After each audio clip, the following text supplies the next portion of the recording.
নমস্কার বন্ধুরা, রিঙ্কুর হেসেলে স্বাগত। বন্ধুরা, আমি আজকে ছোট ইলিশ মাছের মাথা দিয়ে কুমড়োর মুড়ি ঘন্ট এই রেসিপি আপনাদের সাথে শেয়ার করব। তো চলুন বন্ধুরা, রেসিপিটা দেখে নেওয়া যাক। আমি আগে থেকেই ছোট সাইজের দুটো ইলিশ মাছের মাথা ভেজে রেখেছি। পরিমাণ মতো কুমড়ো নিয়েছি। কুমড়ো আমি পরিষ্কার করে কেটে ধুয়ে রেখেছি। সঙ্গে আমি পরিমাণ মতো আলু নিয়েছি। প্রথমে আমি সামান্য পরিমাণ তেলে আলু কুমড়োটা ভালোভাবে নাড়াচাড়া করে নেব। পরিমাণ মতো লবণ নিয়ে নেব।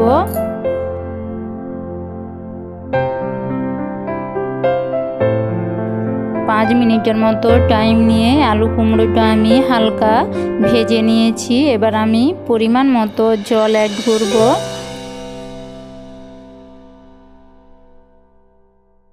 আমি আরও 10 মিনিটের জন্য কুমড়ো আলুটা সেদ্ধ করে নেব। তার জন্য আমি ঢেকে দেব। 10 মিনিট পর ঢাকা সরিয়ে নিয়েছি।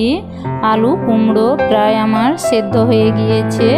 আমি হালকা নাড়াচাড়া করে একটা পাত্রে নামিয়ে রাখবো। আমি আবারও কড়াইয়ে সামান্য পরিমাণ তেল নিয়েছি। গরম তেলে সামান্য পরিমাণ 5 ফোড়ন, একটা শুকনো লঙ্কা ও পরিমাণ মতো পেঁয়াজ দিয়েছি। হালকা নাড়াচাড়া করে পেঁয়াজ হালকা করে ভেজে নেব। এর মধ্যে আমি আগে থেকে জিরে ও আদা বেটে রেখেছি একসাথে। জিরে আদা বাটা দিয়ে দেব। সঙ্গে পরিমাণ মতো হলুদ গুঁড়ো ও লঙ্কা গুঁড়ো নিয়ে নেব।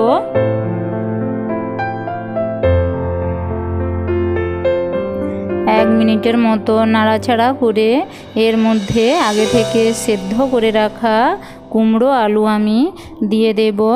পরিমাণ মতো জল নিয়ে নেব। জলের পরিমাণটা অল্পই নেব।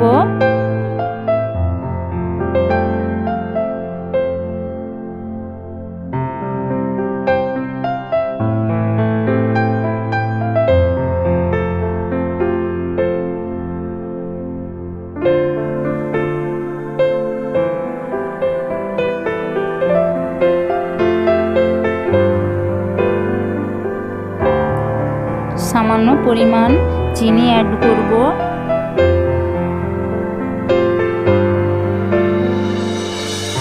আমি আরও 6 থেকে 7 মিনিটের জন্য ঢেকে দেব। সবজিটা রান্না হতে দেব।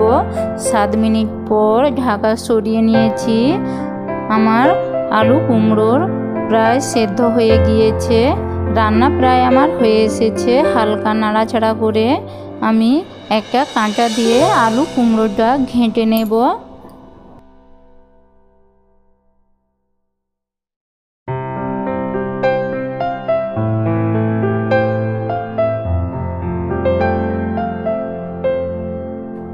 এবার আমি এর মধ্যে আগে থেকে ভেঙে রাখা ইলিশ মাছের মাথা অ্যাড করব। আমি আবারও ভালোভাবে 1 মিনিটের মতো নাড়াচাড়া করে মিশিয়ে নেব।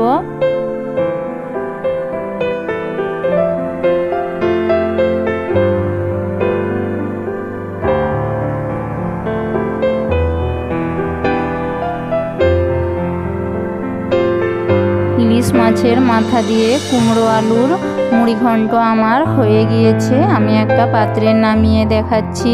বন্ধুরা, আমার এই রেসিপিটা যদি আপনাদের ভালো লাগে তাহলে অবশ্যই একটা লাইক ও সাবস্ক্রাইব করে দেবেন। কমেন্ট করতে ভুলবেন না। দেখুন বন্ধুরা, দেখতে কত ভালো লেগেছে। আর বন্ধুরা, খেতেও দুর্দান্ত। বড় ইলিশ মাছের মাথা দিয়েও এই রেসিপিটা বানাতে পারেন, কোনো অসুবিধে নেই। আমি আজকে আপনাদের কাছে ছোট ইলিশ মাছের মাথা দিয়ে মুড়ি ঘন্ট শেয়ার করেছি। বন্ধুরা, আজ তবে এতটাই। আবার দেখা হবে নতুন কোনো রেসিপি নিয়ে। ততক্ষণে আপনারা সবাই ভালো থাকুন।